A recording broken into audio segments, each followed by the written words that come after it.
नमस्कार, मैं अविनाश सैनी। सरकार ने लड़कियों के लिए शादी की उम्र 18 वर्ष से बढ़ाकर 21 वर्ष करने का फैसला किया है। टास्क फोर्स की रिकमेंडेशन के बाद कैबिनेट ने यह फैसला किया है और जल्दी ही इस पे कानून बनने की जो प्रक्रिया है वो शुरू हो जाएगी।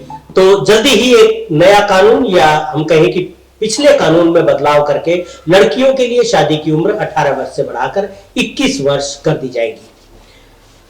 प्रधानमंत्री ने 15 अगस्त 2020 को इसका ऐलान किया था लाल किले की प्राचीर से कि उनकी सरकार ऐसा करने जा रही है, और इसके पीछे उन्होंने कहा था कि इससे लड़कियों की जो सामाजिक स्थिति है, आर्थिक स्थिति है, उसमें सुधार होगा और उनकी सेहत के जो मसले हैं वो हल होंगे। कुपोषण की स्थिति पे रोक लगेगी, शिशु मृत्यु दर, मातृ मृत्यु दर ये भी घट जाएगी। ये एक बात है। लेकिन जैसे ही कानून बनने की बात जाहिर हुई है, कैबिनेट का फैसला आया है, उसके साथ ही इसका विरोध भी शुरू हो गया है। बहुत सारे लोग हैं जिनमें एमपी भी हैं अलग अलग दलों के, और मिनिस्टर्स भी हैं कुछ राज्यों के, और खाप पंचायतें हैं जो इस कानून का विरोध कर रही हैं। विरोध के पीछे उनका तर्क यह है कि गरीब लोग जो अपनी बच्चियों को, अपने बच्चों को पढ़ा नहीं पा रहे हैं, वो इतने लंबे समय तक उनकी सुरक्षा कैसे कर पाएंगे, और इसमें बहुत सारी दिक्कत आएगी। सामाजिक जो प्रॉब्लम्स है वो खड़ी हो जाएंगी, कानूनी दिक्कतें खड़ी होंगी, यौन अपराध बढ़ेंगे। एक और बात जो उन्होंने कही है वो ये है कि 18 साल की उम्र में जब लड़कियां अपनी सरकार चुन सकती है, वोट डाल सकती है, तो अपने जीवन साथी को क्यों नहीं चुन सकती। उस पर विरोध किया जा रहा है। इस पे हम चर्चा करेंगे कि लड़कियों की उम्र में जो बदलाव है वो कितना सही है। हमारे साथ विशेषज्ञ हैं, प्रोफेसर जितेंद्र प्रसाद हैं, सोशियोलॉजिस्ट हैं, महर्षि दयानंद विश्वविद्यालय रोहतक से सोशियोलॉजी विभाग के अध्यक्ष के तौर पे सेवानिवृत्त हुए हैं। हमारे साथ कर्मेंद्र कौर है, प्रोटेक्शन ऑफिसर है, उनका जिम्मा है जिलों में जो बाल विवाह होते हैं उनको रुकवाने का। डॉक्टर संतोष मुदगिल है, रिटायर्ड प्रिंसिपल है और सामाजिक कार्यकर्ता है। आप सबका स्वागत है इस बहस में। डॉक्टर साहब, सबसे पहले हम आपसे शुरुआत करना चाहेंगे कि आखिर इस तरह के फैसले की जरूरत क्यों पड़ी। दुनिया के 123 देश हैं जिनमें अभी भी 18 साल की उम्र है। सिर्फ 20 देश ऐसे हैं जिनमें 21 साल का प्रावधान किया गया है। बहुत सारे देश ऐसे भी हैं जिनमें 18 से कम उम्र में भी शादियां हो रही हैं। तो भारत में इसकी जरूरत क्यों पड़ी, क्या ऐसी स्थिति? इसमें दो मत नहीं है कि ये एक प्रोग्रेसिव लेजिस्लेशन की तरफ हम जा रहे हैं और एक प्रगतिशील सोच का हिस्सा है, लेकिन इस प्रगतिशील सोच को अमली जामा पहनाने के लिए हमें अपेक्षित सामाजिक और सांस्कृतिक परिप्रेक्ष्य को भी देखना पड़ेगा, जहां रूढ़िवादी सोच, पुरुष प्रधान समाज सोच का वर्चस्व आज भी विद्यमान है। और संभवतः इसीलिए कुछ खाप पंचायत के लोग या कुछ अन्य लोग इसका विरोध कर रहे हैं, और उनका विरोध इस बात को लेकर है कि वो ऐसा महसूस करते हैं कि शायद यौन शोषण महिलाओं का और बढ़ रहा है और वो और भी बढ़ जाएगा। इसलिए कि 1963-61 में जो डाउरी प्रोहिबिशन एक्ट बना था, तो उसके बावजूद भी डाउरी का लेन देन तो आज भी चल रहा है। तो कुछ सामाजिक प्रथाएं हैं और उन सामाजिक प्रथाओं को दूर करने के लिए लॉ एक हथियार जरूर है, लेकिन अपने आप में एक मुकम्मल हथियार नहीं है। इसके लिए हमें जरूरी है कि एक अवेयरनेस कैंपेन, एक जागरूकता अभियान को चलाने में जो लोग मदद कर सकते हैं, शिक्षाविद हैं, जर्नलिस्ट हैं, और भी बहुत सारे वर्ग हैं। आजकल महिलावादी सोच के लोग भी हैं जो इस बात को महसूस करते हैं कि पुरुष प्रधान समाज की जो मानसिकता है वो भी अभी समतामूलक समाज को बनाने में कहीं न कहीं बाधक का काम करती है। बिकॉज सांस्कृतिक पिछड़ापन जो है वो सांस्कृतिक पिछड़ापन आज भी विद्यमान है, और इसलिए उस सोच को बदलने की जरूरत है। उस सोच को बदलने के लिए लॉ एक हथियार है, लेकिन कितना मुकम्मल हथियार है इसको देखने की जरूरत है। जी, कविंदर जी, आपसे जानना चाहेंगे कि अभी भी जो लॉ है 18 साल में लड़कियों की शादी का, इसके बावजूद बहुत सारी लड़कियों की शादियां, लाखों लड़कियों की शादी 18 वर्ष से कम उम्र में हो जाती है। जो डॉक्टर साहब ने कहा कि समाज की जो सोच है वो नहीं बदली है। तो ऐसे में जो नया कानून अगर बनता है और वो लागू होता है, तो उसको लागू करने में किस तरह की पेचीदगियां आपको लगती है आ सकती है, और क्या प्रावधान करने की जरूरत है? देखिए, हमें भी मीडिया के थ्रू और अखबारों में ये आया है कि कैबिनेट का फैसला हुआ है शादी की उम्र 21 करने का। क्योंकि मैं इम्प्लीमेंटिंग एजेंसी में हूँ और हम चाइल्ड मैरिज रुकवाने का काम करते हैं और अवेयरनेस का भी काम करते हैं, तो अभी हमारा समाज इस लेवल तक नहीं पहुंचा है कि वो लड़कियों को ज्यादा दिन तक घर पे रखे। क्योंकि महिलाओं की जो शिक्षा है, लड़कियों की शिक्षा, अभी हायर एजुकेशन तक बहुत कम परसेंटेज लड़कियां जा रही हैं। ज्यादातर 8वीं 10वीं में ड्रॉप आउट है या 12th के बाद ड्रॉप आउट है। तो जो लड़कियों घर में है, तो लोगों को यही लगता है कि अब इनकी शादी कर दी जाए, क्योंकि लड़कियों का एक ऑनर के साथ भी मामला जुड़ा हुआ है। और आजकल लड़कियों के खिलाफ अपराध भी बहुत हैं। छोटी लड़कियों को बहलाने फुसलाने का, रिलेशनशिप बनाने का, या शादी के पर्पज से भगा के ले जाने का बहुत ज्यादा क्राइम हो रहा है। तो लोगों को ये लगता है कि हमारी इज्जत ना जाए, इसलिए उनको शादी एक ऐसा लगता है। लोगों को अभी तक यही समझाना कठिन हो रहा है कि 18 साल तक लड़की को घर पे रखो। हम तो इम्प्लीमेंटिंग एजेंसी है, अगर हमारी संसद ये पास करती है कि 21 साल शादी की उम्र है, तो हम तो 21 के लिए भी कमर कस लेंगे। और जहां भी लेकिन मुझे ये है कि बहुत रिपोर्टिंग बढ़ जाएगी। अभी तक चाइल्ड मैरिजेस हमने हरियाणा में हजारों चाइल्ड मैरिजेस रुकवाई हैं जिनकी की शिकायत हुई, लेकिन ऐसी भी बहुत होती होंगी जिनकी शिकायत नहीं होती। तो शिकायत होने पे हमने FIRs भी दर्ज कराई हैं। अब कितने केसेस बढ़ जाएंगे, या फिर लड़कियों की जो शादी की उम्र है 21 करने का, और वोटिंग एज के साथ भी इसका क्योंकि कंट्राडिक्शन है, और भी पोक्सो एक्ट कैसे देखेगा, बहुत सारे कानूनों के साथ इसका तालमेल कैसे बैठेगा, ये नोटिफिकेशन आने के बाद ही पता चलेगा। और जब हम फील्ड में एक्चुअल में उतरेंगे शादियां रुकवाने के लिए, तो हमें किन चुनौतियों का सामना करना पड़ेगा। अभी तो लोग बहुत ज्यादा हमारे ऊपर एग्रेसिव नहीं हो पाते हैं। और अभी मेरे पास कल परसों ही केस आया था जिसमें 13 साल की लड़की थी जो 17 साल के लड़के के साथ अफेयर में होने के बाद और शादी की जिद कर रही थी। तो आखिर में लड़की के पिताजी लड़की को लेके वहीं पहुंच गए कि ये लो रखो, हमसे नहीं रखी जा रही, मान नहीं रही लड़की। तो लड़की को बहुत समझाया कि बेटा तू नाबालिग है और जो लड़का है वो भी नाबालिग है, तो तुम ऐसी बड़ी जिम्मेदारी।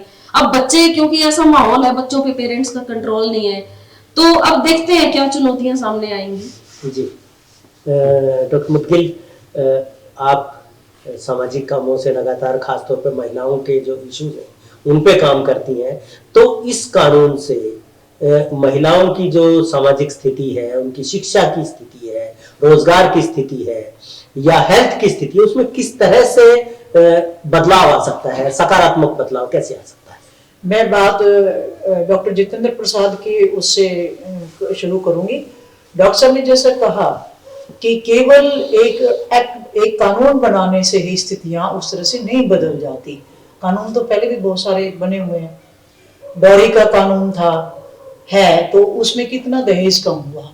जहां तक बात उनकी स्थिति में परिवर्तन या बदलाव लाने की बात है, तो अगर मैं सोचती हूँ कि ये घर पर निर्भर करता है, घर का माहौल कैसा है, घर में कितनी जागरूकता है, पेरेंट्स कितने अवेयर हैं। वैसे तो जो पढ़े लिखे तबके हैं, पढ़े लिखे माँ बाप हैं, घर में बहुत अच्छा माहौल है, वो तो अपनी लड़कियों की आज भी बड़ी 21 साल क्या, वो तो 25-25 साल की भी हो जाती हैं। आजकल मैंने भी देखा लड़की पढ़ रही है, MPhil कर लिया, PhD कर लिया, या डॉक्टर MBBS कर रही है, इंजीनियरिंग कर रही है, वो तो 28-28 साल की भी हो जाती है, तो शादी होती है उनकी। और वहां भी उनके मर्जी भी उसमें शामिल होती है कि वो किससे शादी करना चाहती हैं, अपने लिए खुद वो अपना जीवन साथी भी चुन लेती हैं। समस्या आएगी जहां पर जागरूकता नहीं है। अब भी कितने, कर्मिंदर ने बताया, कितनी हजारों शादियां रिपोर्ट होती हैं कि चाइल्ड मैरिजेस, वो कौन से होते हैं जहां पर जागरूकता की कमी है, रिसोर्सेज संसाधनों की कमी है, गरीब हैं, पढ़ा नहीं सकते, जी या उनको घर में सुरक्षित नहीं रख सकते, माता पिता चले जाते हैं मजदूरी करने तो पीछे से लड़की अकेली है, आसपास का माहौल कैसा है। सबसे बड़ी शर्म की बात और दुख की बात तो ये है कि हम एक स्वतंत्र देश होते हुए भी आज भी महिलाओं के लिए सुरक्षित माहौल पैदा नहीं कर सके। जी ये राज्य की भी जिम्मेदारी बनती है, समाज की भी जिम्मेदारी बनती है, लेकिन सबने अपना जुआ फेंक रखा है और मुद्दे तो उनके पास बहुत हैं। आपने कहा कि रोजगार तो वैसे ही धराशायी हो रहा है, लड़कियां क्या, लड़कों को ही नहीं मिल रहा। हरियाणा तो पूरे देश में टॉप पर है, ठीक है, बेरोजगारी में। तो ऐसे में रोजगार लड़कियों के लिए छोड़िए, वो गरीब माँ बाप की बच्चियां हैं वो भी उन्हीं की तरह से फिर मजदूरी में ही लगती हैं। जो ड्रॉप आउट्स है वो बहुत ज्यादा है। तो क्यों ना, क्योंकि कल्याणकारी राज्य हमारे संविधान में बताया गया है, कितना कल्याणकारी है, सवाल तो ये है। अब सब बच्चियों को यूं तो सरकारी स्कूलों में बच्चियों की फीस माफ कर रखी है, या बीए तक की लड़कियों की फीस माफ है, लेकिन फीस कौन सी, ट्यूशन फीस कितनी, और दूसरे चार्जेस लगा देते हैं। पर प्राइवेट स्कूलों में तो ढेर फीस हो जाती है। सरकारी स्कूलों की हालत ऐसी कर दी कि वहां पर जिस तरह की, हालांकि टीचर्स वहां भी अच्छे हैं, पढ़ाने वाले भी होंगे, लेकिन इंफ्रास्ट्रक्चर की घोर कमी है वहां पर। तो इन चीजों पर, हेल्थ पर, एजुकेशन पर, रोजगार पर किसका इतना ध्यान है? सरकार का ध्यान है कहां? अगर चारों तरफ से कोशिश की जाए तो मैं नहीं मानती कि लड़कियों के लिए एक सुरक्षित माहौल, जहां तक असुरक्षा की बात है। अब आज जो मेरे को बड़ी शर्म भी आई, बड़ा गुस्सा भी आया, अखबार में खाप पंचायत के श्रमभू चौधरी ने कह रखा, चौधरी मतलब कि सेंस में नेता, कि लड़कियों की आवारगी बढ़ जाएगी। अरे लड़कियों की आवारगी पर तो आपकी नजर है, जो लड़के इस तरह के कामों के लिए निकलते हैं, आप उनकी आवारगी को तो कभी भी टारगेट नहीं करते। लड़कियों के लिए सुरक्षित माहौल जब होगा, जब बेटों को हम उस तरह से, अपने लड़कों को इस तरह से लालन पालन करेंगे, उनकी पालन पोषण, उनकी सोच इस तरह से हम बनाएंगे, तो जहां लड़कों को ये समझा दिया जाए कि देखो ह्यूमन बीइंग है और तुम्हें इस तरह से पेश नहीं आना चाहिए, तो लड़कों की तरफ ध्यान। मैं तो ये भी देखा, मैं इतने साल प्रिंसिपल रही, विमेन कॉलेज में मैंने पढ़ाया, मैं पेरेंट्स को कहा करती थी, जब फादर आते थे ना, तो मैं कहा करती थी आप अपनी बेटी को कॉलेज में बस दाखिल करवा जाते हो, बस यहीं तक जिम्मेदारी है आपकी, इससे आगे आपकी बेटी क्या पढ़ रही है, कितने नंबर ले रही है, खुशी की कितनी बात है, तो ये भी तो पूछा करो ना, आपकी बेटी से कितना डायलॉग है। पेरेंट्स का, माता पिता का अपने लड़कों से ही डायलॉग नहीं है, लड़कियों से तो बाद में होगा। लड़कियों के साथ वो क्या सोचती हैं, कहाँ क्या पढ़ना चाहती हैं, ये भी तो पेरेंट्स करते हैं कि ये नहीं, ये पढ़ो, ठीक है। तो ये बहुत सारे मुद्दे हैं, इतना कॉम्प्लिकेटेड है ना ये मामला। तो ऐसे में अभी तो कुछ नहीं कह सकते। 18 साल की उम्र से 21 साल की उम्र होना मुझे तो बहुत अच्छा लग रहा है, क्योंकि स्वास्थ्य का मुद्दा है लड़कियों का। अब 18 साल की लड़की को कितनी समझ होती है शादी के बाद घर बसाने की, कितना वो जिम्मेदारियों का वहन कर पाएगी। उसके ऊपर जाते ही एक बहू बनकर जब जाती है ना लड़की, उसके ऊपर चारों तरफ की दृष्टि लग जाती है, रिश्तेदारों की और घर वालों की भी, क्या काम आता है क्या नहीं, उसको काम से लाद दिया जाता है और जिम्मेदारियां लग जाती हैं।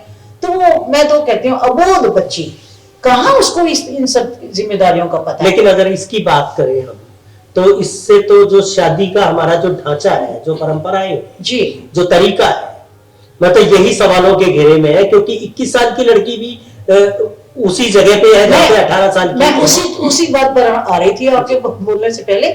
21 साल की लड़की भी वही खड़ी है, क्योंकि जो मैंने बताया ना, मैच्योरिटी तो धीरे धीरे आती है, एकदम तो आती नहीं। तो 21 साल की बच्ची 18 साल से कुछ तो थोड़ा सा आगे मैच्योरिटी लेवल में कुछ परसेंट तो बढ़ेगी, ज्यादा नहीं।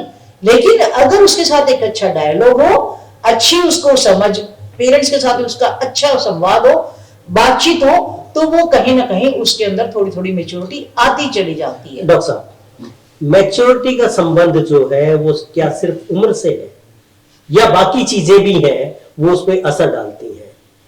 नहीं, उम्र तो खैर इंपॉर्टेंट है, लेकिन उसके साथ साथ शारीरिक और मानसिक चेतना का कितना विकास हुआ है, इसमें कोई दो मत नहीं कि 18 साल की उम्र में जो अवस्था होती है लड़कियों की, वो अवस्था उतनी परिपक्व नहीं होती है जितनी 21 साल या उसके बाद के वर्षों में होती है।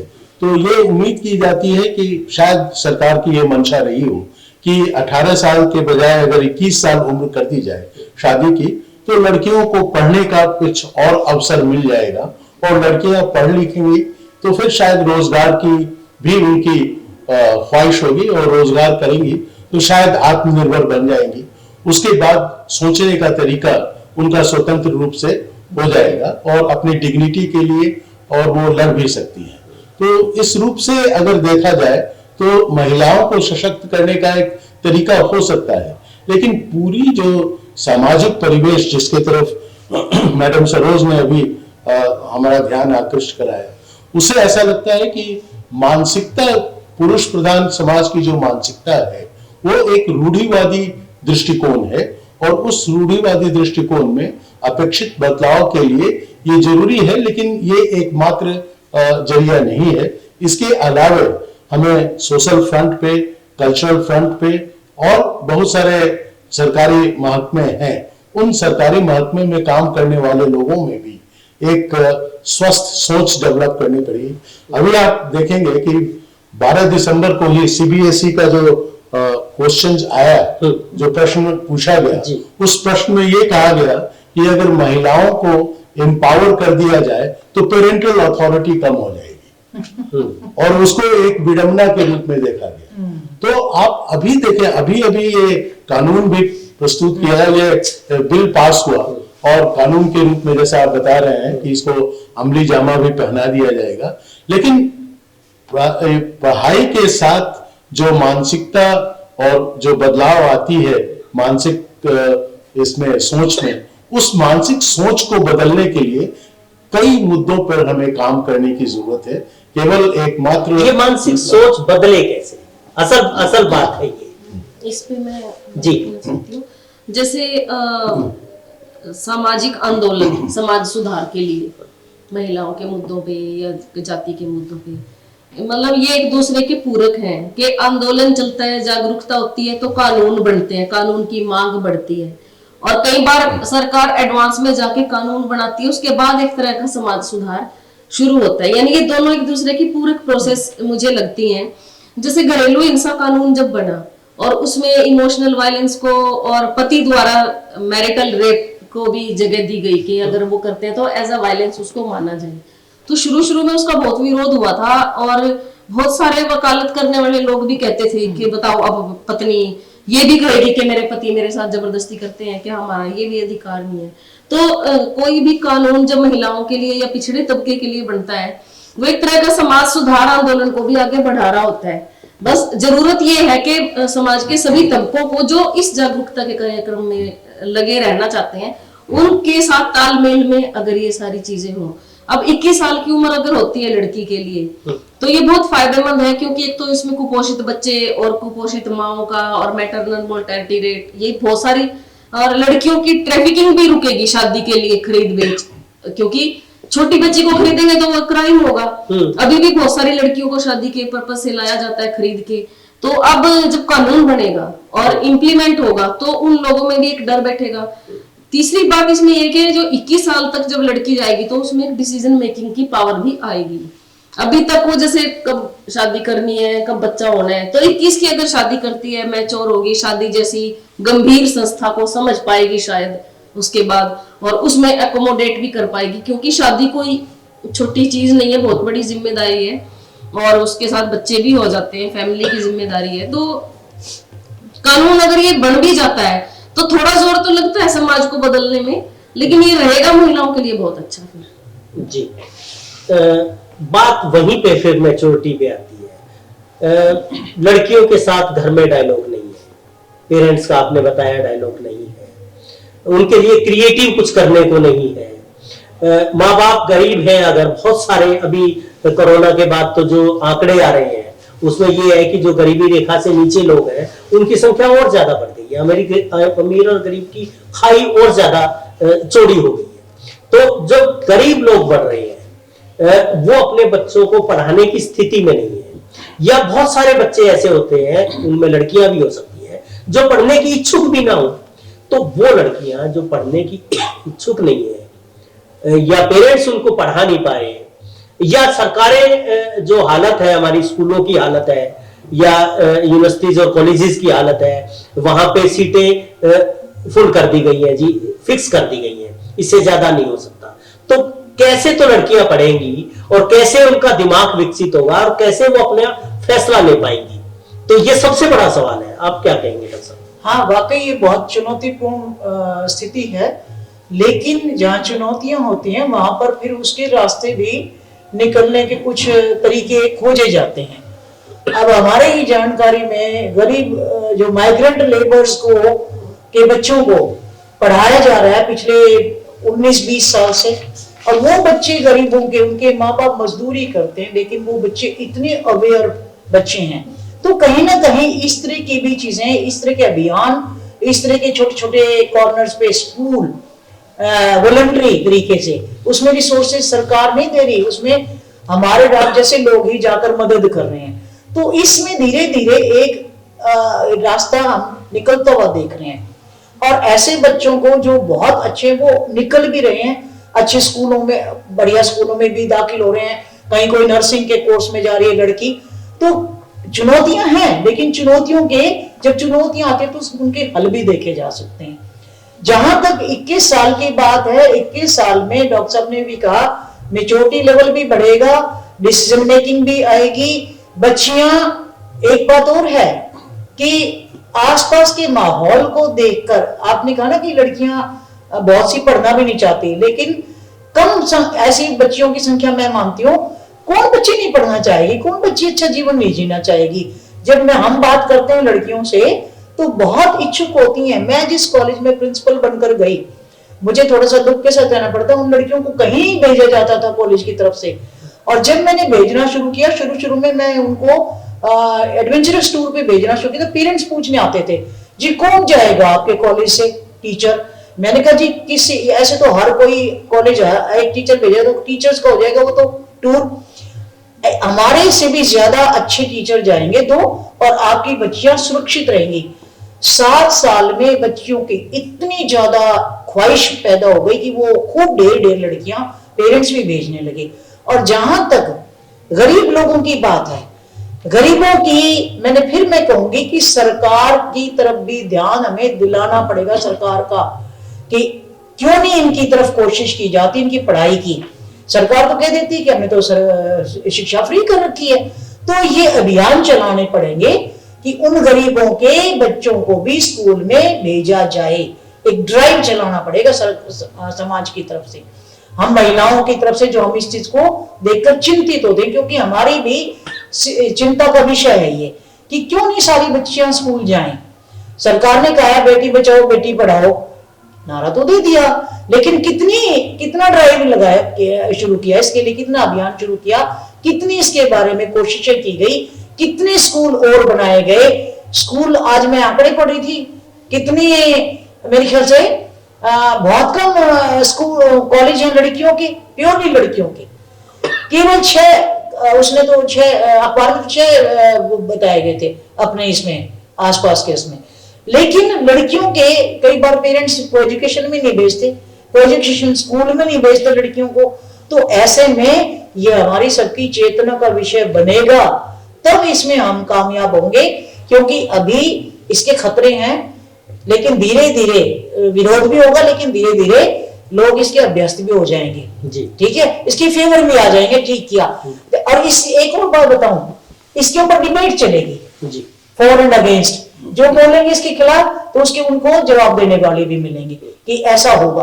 पेरेंट्स को अगर चिंता होगी तो पेरेंट्स को भी थोड़ा समझाया जाएगा कि इससे डरने की बात नहीं है, बोलना सबसे बड़ी एक वो है, क्या कहते हैं, एम्पावरमेंट। अगर हम बोलेंगे ही नहीं, वो मैं तो कहा करती लड़कियों को कहा करती, जब तुम्हारे साथ कुछ हो रहा हो ना सड़क पे, चिल्ला पड़ो, तुम चिल्ला पड़ोगे तो भीड़ भी आएगी तुम्हें बचाने के लिए, तुम बोलोगे तो फिर तो तुम दुखी होगा। कविंदर जी ने एक बात कही थी, एक उदाहरण दिया था कि 13 साल की बच्ची है और वो जिद कर रही है कि उसे 17 साल के अपने फ्रेंड के साथ रहना है।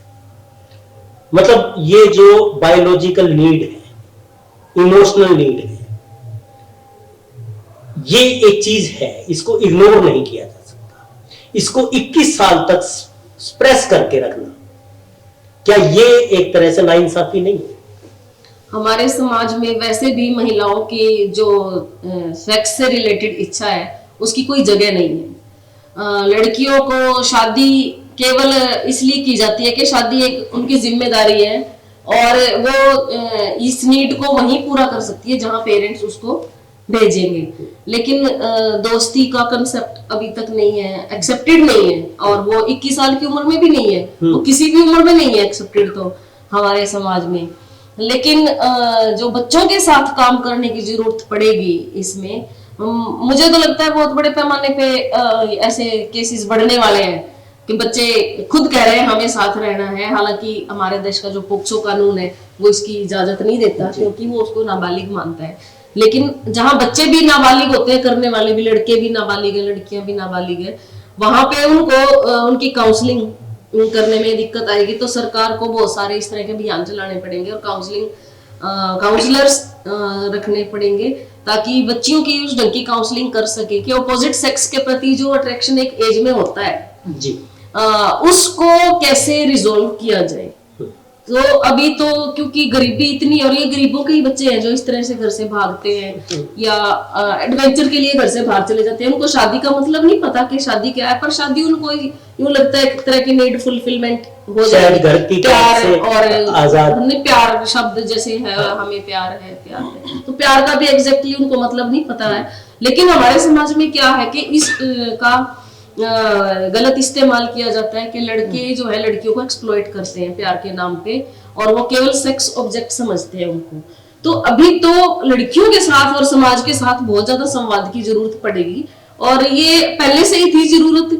और बेटी बचाओ अभियान चल रहा है, वो भी एक तरह से यही है कि बेटियों को पढ़ाओ, आत्मनिर्भर बनाओ, तभी बाद में वो तय कर ले खुद शादी करनी है कि नहीं करनी है। समाज के साथ जरूर बहुत बड़ा कंट्राडिक्शन होने वाला है इसमें, क्योंकि गरीब लोग तो शादी के अलावा और कुछ सोचते ही नहीं है लड़की के लिए कि कोई और काम भी हो सकता है। टारगेटेड है कि शादी करना है लड़की का, बस ये आखिरी जिम्मेदारी है। तो इस पे तो बहुत ज्यादा अभी जैसे अगर कानून बनता है तो देखते हैं, फिर बहुत ज्यादा समाज की जरूरत पड़ेगी। डॉक्टर मुखबिला, कुछ मैं ये कहना चाहूंगी कि जो अभी बताया धर्मेंद्र ने कि 13 साल की लड़की 17 साल के लड़के के साथ शादी करने के लिए, उनको तो पता ही नहीं होता शादी किस चिड़िया का नाम है, शादी का मतलब किस दिशा में आगे बढ़ना है। वो एक इन्फेचुएशन, केवल एक आकर्षण। दूसरा कारण ये है कि उन बच्चों के पास करने के लिए तो कुछ नहीं होता ना, ध्यान डाइवर्ट करने के लिए बहुत सारी चीजें हैं, अच्छी चीजें, अच्छी किताबें, अच्छे कल्चरल प्रोग्राम, कुछ अच्छे डिस्कशन, परिवार में एक अच्छा माहौल, माँ बाप किस दिशा में, किस तरह से, किस स्थिति में रह रहे हैं, ये भी एक देखने की चीज है। अगर माँ बाप ही बहुत जूझ रहे हैं, वहां पर मारा कुटी भी होती है उनकी, आपस में लड़ाई झगड़े भी होते हैं इस तरह के तबकों में, और वहां पर बच्चे इस माहौल को देखते हैं तो उनको फिर और तो कुछ सूझेगा नहीं ना। जब घर में प्यार नहीं मिलेगा, ये भी एक साइकोलॉजिकल फैक्ट है, घर में प्यार नहीं मिलता तो वो बाहर खोजते हैं, और वो प्यार नहीं होता जिसको खोजते हैं, जो कर्मिंदर ने कहा ना कि उसको भी एक्सप्लॉइट किया जाता है फिर। तो ऐसे में जो टूल्स होते हैं जीवन जीने के, वो कहा था ना कि सबसे बढ़िया विकास का क्या है, कॉन्ट्रासेप्टिव, सॉरी, जनसंख्या नियंत्रण का वो क्या है, विकास। विकास का मतलब घर में सब तरह की चीजें, एक अच्छा माहौल, सब तरह की चीजें, इक्वल अपॉर्चुनिटी, पढ़ने की अपॉर्चुनिटी, बातचीत। मैंने जो कहा ना बातचीत, मेरे को एक लड़की कहती थी मेरे पापा मेरे को पढ़ाना नहीं चाहते। मैंने कहा नहीं, ऐसा नहीं हो सकता। आपने अपने पापा से बात की? कहती नहीं, ये कॉलेज की बात है, जब मैं पढ़ाती थी। तो मैंने कहा अपने पापा से बात करो। बच्ची की हिम्मत नहीं हो रही थी। मैंने कहा बेटा आपके पापा बहुत प्यार करते हैं, और पापा भी कभी भी खाते नहीं हमारे घरों में, बस तेरी पढ़ाई ठीक चल रही है, ठीक चल रही है। माँ क्या कहेगी? माँ का तो डायलॉग क्या होता है, ठीक रास्ते पे जाइए, अगर तना ऊंची नीच करिए तो ना काट के गिर देंगे। अब ये तो कोई बात नहीं है, बच्चियों को इस तरह से डराना, और पेरेंट्स का उस तरह से बस पढ़ाई तक सीमित। तो ऐसे में मैंने उससे कहा कि बात करो। उसने बात की ना 4 दिन के बाद खुश होती आई। जी। कहती मैम मैंने, आप बिल्कुल ठीक कह रहे थे, मैंने पापा से बात की ना, तो पापा कहते कि नहीं बेटा, कितना जितना पढ़ेगी उतना पढ़ाएंगे। तो ये चीज है। तो ऐसे में वो जो बच्चियां इस तरह की उस पे आगे निकलती हैं रास्ते पे, तो वो उनके भी पीछे कारण क्या है, उन कारणों को भी समझने की जरूरत है। अभी तक हमने जो बात की, जी डॉक्टर साहब प्लीज। मैं समझता हूँ कि एक पढ़ाई से जो सबसे बड़ा फायदा और जो पॉजिटिव इंटेंट मुझे दिखता है वो है कि एक रूढ़िवादी सोच के साथ और एक परंपरागत सोच है जिसमें महिलाओं को एक घुटन भरी जिंदगी जीने के लिए बाध्य किया जाता है, उसके प्रति एक सोचने का, एक डायलॉग करने का, एक संवाद करने का मौका मिलता है।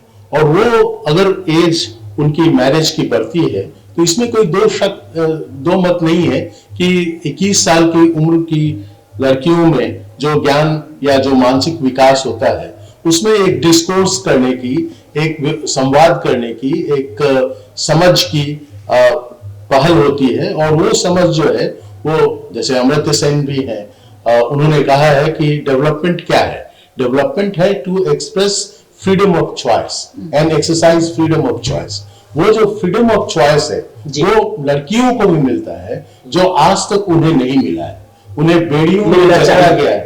तो इसका एक ये है कि मुझे लगता है कि इस कानूनी पहल से एक संवाद शुरू होगा और डिफरेंट फोरम पे अगर वो संवाद शुरू हो, स्कूल में, कॉलेज में और बहुत सारे शैक्षणिक संस्थाओं में, जब इस तरह के संवाद शुरू होंगे तो गांव के स्तर पर भी, गांव के लोगों में भी ये समझ जरूर आएगी। और जो खाप पंचायत से जुड़े हुए लोग हैं वो भी इस मानसिकता को अब समझने लगे हैं कि अगर महिलाएं शिक्षित हो जाती हैं तो केवल एक को नहीं बल्कि घर के पूरे वातावरण को बदलती हैं। और ये इस प्रकार की सोच धीरे धीरे बदलाव आ रहा है। लेकिन ये कहना या ये मान लेना कि लॉ अपने आप एक आंदोलन ले आएगी, ये अपने आप में ये पर्याप्त नहीं है। उसके लिए हमें जरूरत पड़ेगी कि नेशनल एजुकेशन पॉलिसी है, उसमें भी महिलाओं को या तो स्कॉलरशिप के माध्यम से या कोई और माध्यम से उनको पढ़ने की छूट मिले और आजादी मिले, ताकि उस सोच में, प्रगतिशील सोच में बदलाव आए और तभी समाज एक स्वस्थ समाज के रूप में परिवर्तित हो पाए। डॉक्टर साहब, मेरा आखिरी सवाल था, उसके जवाब की शुरुआत आपने की है। असल में कानून बनाने की जो प्रक्रिया है ये शुरू हुई है, बनेगा, समय लगेगा, बहुत सारे इसमें प्रावधान है, उसके नियम बनेंगे। तो अभी तक आपकी जो बातचीत आई है उसमें ज्यादा जो फोर्स है, ज्यादा जो आपने जोर दिया है वो ये दिया है कि सामाजिक आंदोलन होने चाहिए, लोगों को कोशिश करनी चाहिए अवेयरनेस फैलाने की। हमने सरकार को इससे बिल्कुल बरी कर दिया कि सरकार तो सिर्फ कानून बनाएगी, बाकी सारा काम लोग करेंगे। लेकिन मुझे ऐसा लगता है जो आपने अभी की है एजुकेशन पॉलिसी की बात, जो बात की है, जो एजुकेशन पॉलिसी की आपने बात की है उसमें बदलाव की, तो आप क्या क्या समझते हैं कि सरकार को इस कानून को सही ढंग से लागू हो, महिलाओं की स्थिति में वास्तविक रूप से कुछ सकारात्मक बदलाव आए, उनकी स्थिति सुधरे, इसके लिए और क्या करने की जरूरत है? क्या ढांचागत सुविधाएं देनी पड़ेंगी, क्या और इंफ्रास्ट्रक्चर बनाने पड़ेंगे? सरकार को क्या करना है, सुधार कहां की जरूरत है? ये सरकार हम आप में से ही है, हम आप ही चुन के सरकार को भेजते हैं। आज ही आपने देखा होगा कि इंडियन एक्सप्रेस में एक संजय कुमार हैं जो CSDS का सर्वे करते हैं, उन्होंने कहा है कि महिलाओं को पॉलिटिकली, राजनीतिक रूप से भी सक्षम बनाना जरूरी है। अगर उनका एम्पावरमेंट और उनका सबलीकरण जरूरी है ताकि वो यौन शोषण से अपने आप को मुक्त कर सकें। और इस प्रकार के जो बंधन है, जो रूढ़िवादी समाज का जो ढांचा है, उसमें जो घुटन भरी जिंदगी जी रही है, उससे उबरने के लिए ये जरूरी है कि न केवल कॉस्मेटिक चेंजेस हो थ्रू लॉ, बल्कि उसके द्वारा हमें ये भी देखना होगा कि महिलाओं को राजनीतिक रूप से सक्षम बनाने के लिए जो अपेक्षित कानून है उसमें बदलाव आया है या नहीं। अब देखिए रिजर्वेशन का जहां तक मुद्दा है, हाँ, तो रिजर्वेशन के मुद्दे के ऊपर कभी ध्यान नहीं दी जाती है, हाँ, कि हाँ भाई उनको एमएलए में भी और वहां भी आरक्षण हो। और ये अब जैसे एक आपने देखा होगा कि पिंक मैनिफेस्टो की बात यूपी में हो रही है और एक पार्टी ने पिंक मैनिफेस्टो की बात कही है कि 40% हम रिप्रेजेंटेशन उनका चाहते हैं, उनको देंगे।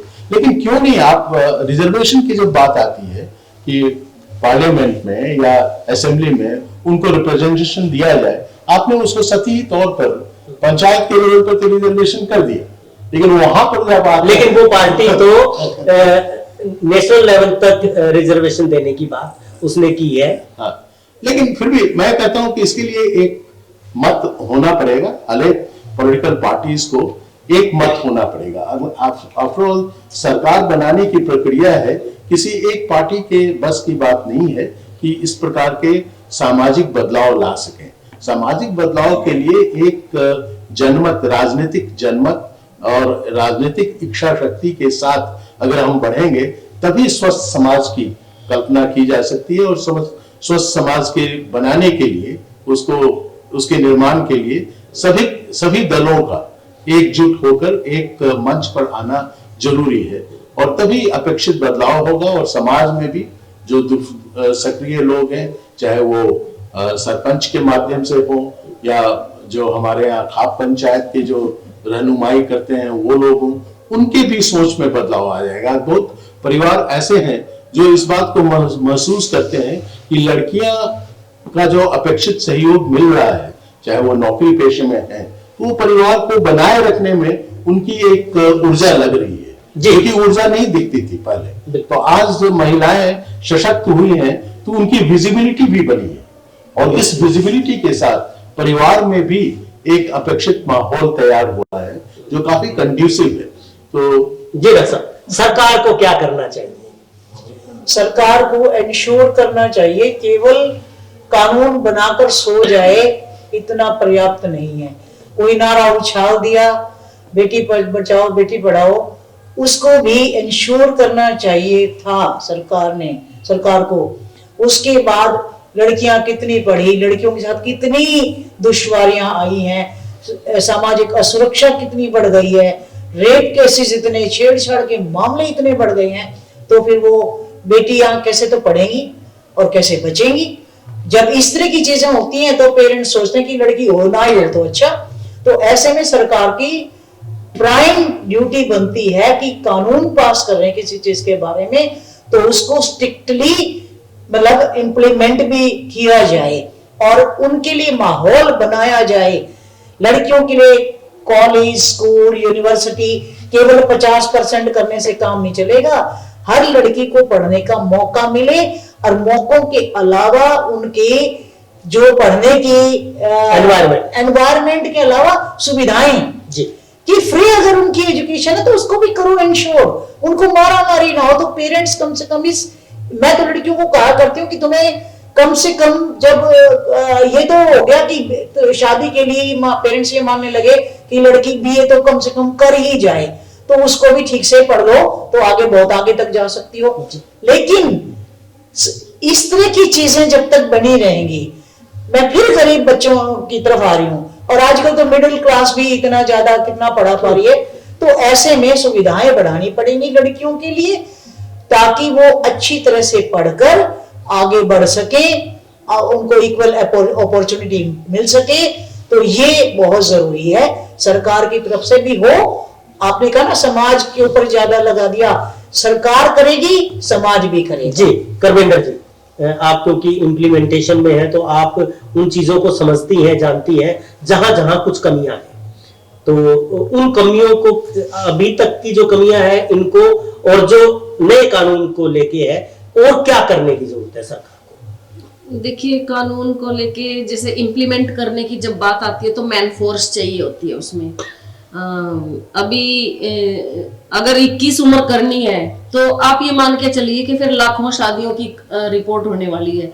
तो मैन फोर्स इसमें पहले लगाना, रिसोर्सेज बहुत जरूरी है, और लड़कियों के लिए स्कूल ज्यादा और कंपलसरी करना, और गांव-गांव में ये देखना कि हर लड़की स्कूल जा रही है कि नहीं, फिर उनके स्किल के हिसाब से वो कौन से स्किल में जा सकती हैं, स्किल डेवलपमेंट का उनके अंदर ये चीज डालना कि वो स्किल सीख सके, ताकि वो 21, क्योंकि अभी लोगों को लगता है घर में लड़की करेगी क्या, 8वीं के बाद बैठी है, करेगी क्या, किसी लड़के से ही दोस्ती करेगी।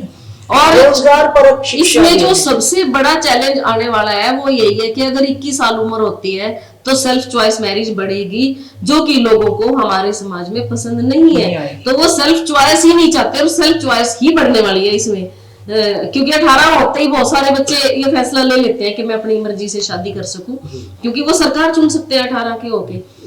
तो अच्छा रहेगा स्ट्रगल, मुझे यही लगता है। तो ये हमारी बातचीत थी विशेषज्ञ हमारे साथ डॉक्टर जितेंद्र प्रसाद, कर्मेंद्र कौर, डॉक्टर संतोष मुदगिल, जिन्होंने विस्तार से इस बात को रखा कि ये जो कानून है लड़कियों की शादी की उम्र जो 18 से 21 साल की जा रही है, अगर इसको सही ढंग से लागू किया जाए, जिसमें समाज भी साथ आए और सरकार भी अपनी तरफ से प्रयास करे लड़कियों की शिक्षा का, उनके स्वास्थ्य का, और खास तौर पे उनको रोजगार में आगे लेके आए, और समाज की जो मानसिकता है वो भी बदलेगी, तो ये देश के लिए एक बहुत ही आगे बढ़ा हुआ कदम होगा। इसी के साथ नमस्कार।